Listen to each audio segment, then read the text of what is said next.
Everybody who has ever lived has had one thing in common. They will die.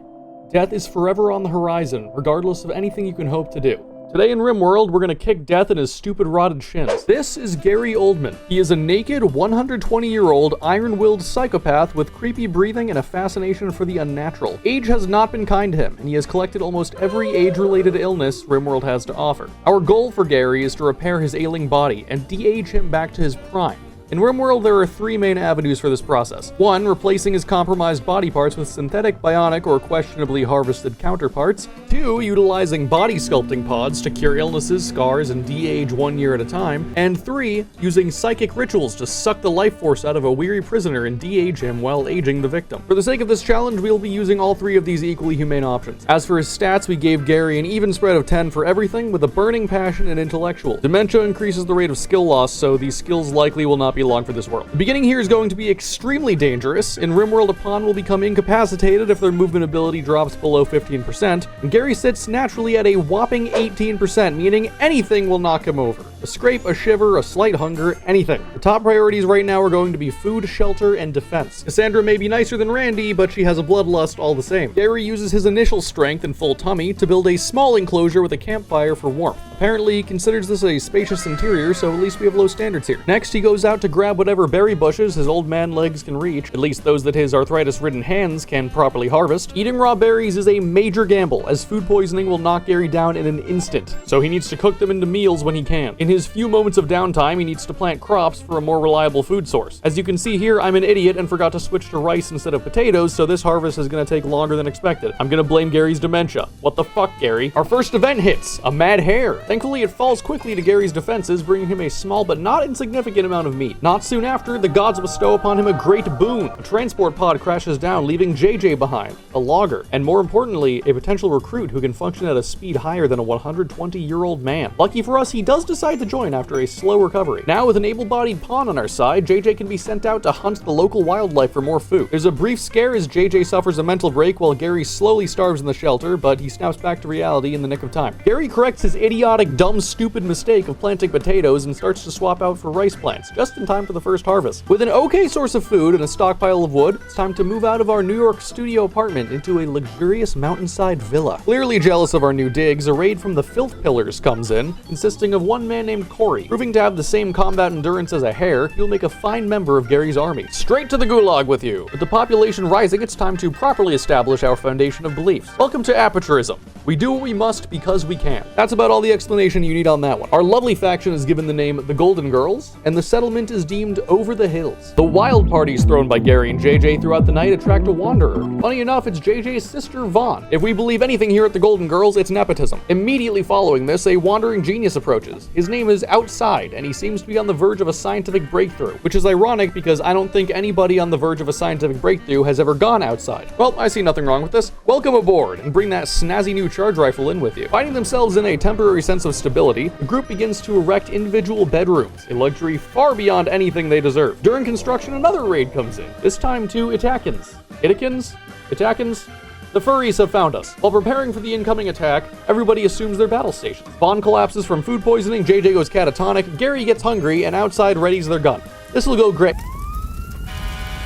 Outside is kidnapped in the raid, but he is immediately replaced and forgotten as the Men in Black Sly arrives to pick up the scraps. Once everybody is healed up and recovered, a cold snap hits, threatening not only the crops, but the prisoner as well. The last bits of the colony's wood supply dwindles away as 2 campfires are the only source of warmth in this unforgiving climate catastrophe. The harsh winter is over! Townspeople rejoice! Gather round the hoopstone for joyous festivity and pay no attention to the dark monolith currently unlocking a doorway to the void. Another person falls from the sky, this time named BB, surprisingly not related to JJ this time. We don't need another mouth to feed right now, so we'll just take her spine and save it for later. A raid of impids charges in and things go not great. At least we do manage to capture one. They will have plenty of nutrient paste to eat when they wake up. The new implementation of a table is enough to convince Corgi to finally join, and a wanderer named Webb after that. After all, eating without a table is a fate worse than death. It's finally time to set up some outer defenses. We have the manpower to get things done, but it won't matter if everyone is dead. Gary's worsening health has reached a point that he can't even crawl out of bed to reach his research table. But nobody has the required medical skill to install a new spine, so he'll be bedridden for a while. A group of shamblers shamble on in and nearly wipe out the colony, leaving Corgi Corgi to do the most panic-induced blood juggling act I have ever experienced. Even that doesn't save Webb, however, and she falls victim to an illness that ravages her organs. We hold an Oops Festival for her in her honor. The colony fights off an impid raid for the addition of a healer named Woods, who is completely unaware of the horrors she in particular will be experiencing here. I'm getting real sick of everything constantly being on fire, but I refuse to fix anything, so here we are. JJ and Sly both go catatonic for attention, but on the bright side, Vaughn has gained enough medical XP to get Gary off his lazy ass. Our inhumane spinal transplant seems to have angered the old gods, and now a mysterious obelisk has fallen from the sky, but that's a future us problem. Right now we have a bigger issue to take care of, like exhuming this raider corpse that accidentally got buried in our graveyard. No, naughty corpses get fed to the Harbinger tree. One pigman downs half the colony, Vaughn nearly dies of the flu, and Gary gets bestowed a psycasting level from the Empire. We don't play favorites here. Gary has Corey care for Carrie till the caravan collects the care package, and I was so focused on writing that line that I almost completely forgot about the obelisk. Could probably deal with that before it gets all fucky-wucky. The colony gets a lovely new pet Tough Spike, just in time for another attack and raid, bringing us more prisoners and more pain for Woods. Arnold here was going to be a great eyeball donor for Gary, but Woods misunderstood the assignment and thought she had to do the operation blindfolded, and one eye was ruined. Corey will take the spine as a consolation prize, I guess. At least the hospital is almost done, so maybe we can lessen some of these surgery catastrophes. Oh boy, here we go. The first Revenant attack! Revenants will incapacitate a random colonist every attack, then return to the shadows, keeping them down until the Revenant is killed. At least it went for Gary, so we really didn't lose much by confining him to his bed. After patrolling around hoping to stumble into the stealthy shitbag, the search party had to give up and wait for it to rear its ugly head again, which actually happened surprisingly quickly, this time going after Corey. And before you ask, no, I wasn't able to chase him down. Woods, however, did manage to bump into him just on a random stroll. Classic Woods. Days later, JJ is on the menu, and we are really running low on people to chase this bitch down. So now it's time for Vaughn's Charge Rifle Hour. Watch her run around shooting at the Revenant with her charge rifle while her partner in crime, Sly, tries to keep eyes on it. After 2 days of shooting and a mental break, the Revenant is finally dead, and the Golden Girls are back in action with a new pet. Gary immediately returns to his studies and unlocks a powerful new tool, the chronophagy ritual, allowing life force to be sucked out of a prisoner to de-age the caster. Arnold, our local organ donor, has generously decided to take a few years off Gary's age. I need a second to tell you how absolutely horrible getting these rituals to happen has been. The prison is on the opposite side of my compound as the ritual room, and for some reason only the caster is allowed to retrieve the prisoner and the bioferrite, so slow-ass old man Gary has to do it all by himself, and more than half the time his dementia makes him forget what he was doing halfway through the process, so I have to restart and hope nobody has a fucking mental break waiting for Gary. I'm fine. It'll all be worth it in the end, right? During the several-day process of getting this ritual to work, the prisoner is finally recruited, just in time to fight off his own kind in the attack and raid. Gary gets a fancy new ear, and a bioferrite harvester is hooked up to his pet Revenant to fund future rituals. At this point, the Golden Girls have reached a sort of temporary equilibrium, where everything is mostly functioning without getting better or worse. We're going to take this opportunity to build some designated workrooms and improve our apparel policy to at least slightly better than wearing literal scraps of discarded fabric. While spending actual days trying to get Gary to stay cognizant enough to complete a single ritual, a mechanoid cluster drops in, spewing Mountain Dew Baja Blast directly into the atmosphere, killing the plant life. I would describe my offensive weaponry as fucking not good, so this is going to be a bit of a project. But nothing is impossible for the Golden Girl. Retreat! Oh god, retreat! Vaughn and JJ eventually dispatch the Baja Blaster, supplying some much-needed plasteel and steel for some forward momentum. Goes mad and tries to murder JJ in the hospital. So the rest of the colony works together to literally rip his arm off, which finally calms him down for some reason. Finally, after 15 days of trying, the first chronophagy ritual is complete, and Gary's now a spry young 111 years old. We still have several decades to remove before we'll start seeing some health improvements, but it's a start. I feel it's important to mention that the Bionics and Surgery mod gates organ transplantation behind a research node, so things like kidney transplants are going to be on hold for a little while. To celebrate our completed ritual, we'll get some aperturism-colored carpets down in the bedroom. A attacking scientist falls from the sky, and since Arnold is starting to suffer from wear and tear, it may be time for a new age sponge. Shit-stain the Revenant breaches containment, and the gunners have to hunt him down before we have a repeat of the last Revenant situation. Meanwhile, Gary develops the plague. Sick dude, nice. Once he recovers, he gets his second new ear, completely curing his hearing loss. We celebrate with a new pool table. JJ shoots his cue ball right into Wood's pocket, and now she's Pregagnant. A cave builder named Newton wanders in. He has a genetic dependency for go juice, so we'll be starting up a drug farm. But much more importantly, the cube has arrived! The holiest of objects, the truest form of bliss. Don't worry about what it does. Free thinking is not welcome in the Church of the Cube. Two different factions raid the compound at the same time, but they immediately start fighting each other. Hilarious. So hilarious, in fact, it almost makes up for Hulk's death. That's okay, because Gary finally stayed focused long enough for another chronophagy ritual, bringing him down to a nice 102 years of age. A strange corpse resembling Woods appears, which is unsettling. Then, while Woods is suppressing the corrupted obelisk, it briefly hiccups, creating a living clone of her. Okay. Fast forward about a day, and Dead Woods is following living Woods around, while Clone Woods' brain is collapsing into something with a similar texture to a melted airhead. Some evil cultists show up to perform a psychic ritual, but Gary is too confused to care. The rest of the group dispatch them with only minor casualties. Clone Woods' brain is so soupy that all she can do for us is clean her own vomit and make art. But now it's time for a community testing initiative, attracting a new member by the name of Fowler. Woods is in labor, just in time for Dead Woods to start rapidly gaining power. Study the corpse to learn how to destroy it. Well, it's a good thing I accidentally had toggle study set to off this whole time. Whoops. Baby Podenko is born! Meanwhile, Gary has reverted to 92 years. We're slowly getting closer to regressing these horrible brain issues. The laws of conservation of mass state that when a new colonist is created, one must die. Deadwood seeks to keep physics intact. JJ is not doing well. His wife died to a dead version of his wife, and the only living version of his wife has a brain made of mashed carrots. While he works this all out, Sly will take care of his baby. At least until we shove it in a growth vat for a few months. Everybody cheer! It's a mechanoid cluster! A psychic suppressor this time. Newton wants to kill Corey, Vaughn wants to let our pets out, JJ has gone insane, Gary doesn't know where he is, and worst of all, a mad guinea pig is loose. The last several events I went through happened over the course of like 1 to 2 hours, so it was at that point I closed the game, then opened it again the next day for about 30 minutes before closing it again to stare at a wall and dissociate for a few hours. Back and re-energized, we see that Gary has just regressed to the age of 82. Amazing! Time to finally take care of that pesky mech cluster. A man named Welly falls from the sky, and as our current situation is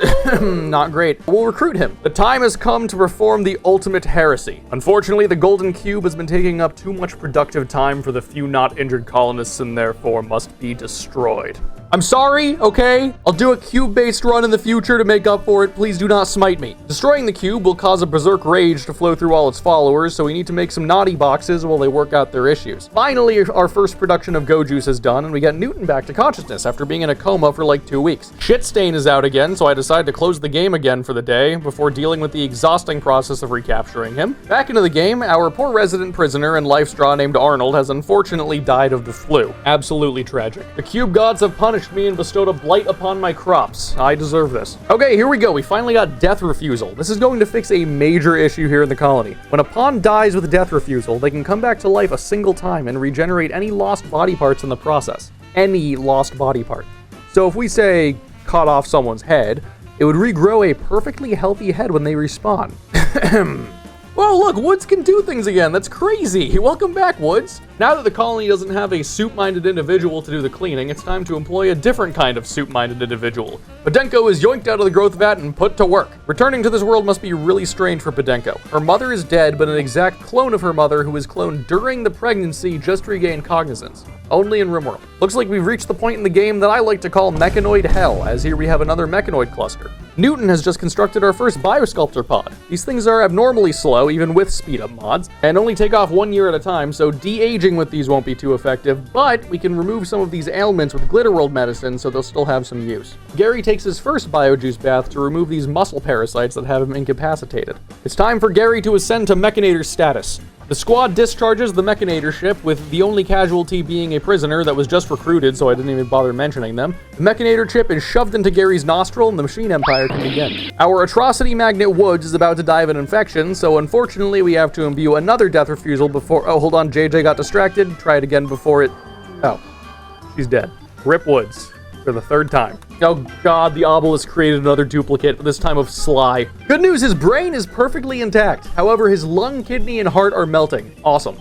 Vaughn and JJ's sister shows up in a group of hatefully chanting cultists. We'll leave these wandering traitors to handle our family issues for us. Gary sucks the life out of a new prisoner and takes a pit stop at age 69. Nice. We'll be getting a fancy new stomach and kidney to celebrate this iconic year. With the pile of organs we've harvested from these prisoners, we can replace Sly Clone's decaying heart. There is nothing morally questionable about any of the actions being held at Over the Hills. Huge progress. Another ritual has brought Gary down to age 55 and cured his dementia.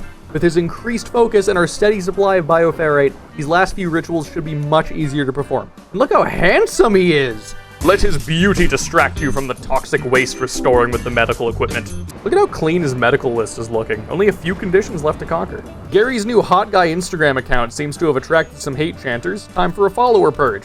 Yeah, we'll keep a few around for organs and life force. Gary must be fed. This is my favorite thing to see after a raid. Some bugs fall from space. Our elite team of programmers will start debugging ASAP. Mysterious cargo quest drops another revenant spine. About 4 seconds after hooking it up to the holding platform, it escapes. Here we go again. And here's the home stretch. Gary is now 43, removing his frailty and last remaining cataract, and then only a few days later, his Alzheimer's is gone as he reaches age 32. And that is the final goalpost.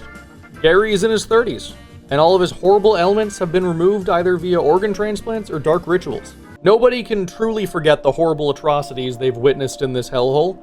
JJ watched 3 different versions of his wife die, Sly now has a partially decayed clone, and Newton ate without a table. The most important thing is we know that there is only prosperity lying ahead of them, and they definitely won't die to the mechanoid cluster I left counting down on the edge of the map. We wish Gary and his crew luck, and hope this same horrible cycle won't continue when Gary starts to see the ravages of time once more. Hey, thanks for watching. This was 29 hours of Rimworld content to cut through, so I appreciate those of you who watch it. It makes it all worth it. Special thanks to my patrons who are listed on screen here. Consider joining the Patreon via the link in the description to help support these wild videos. So yeah, thanks for watching, and remember, Gary must be fed.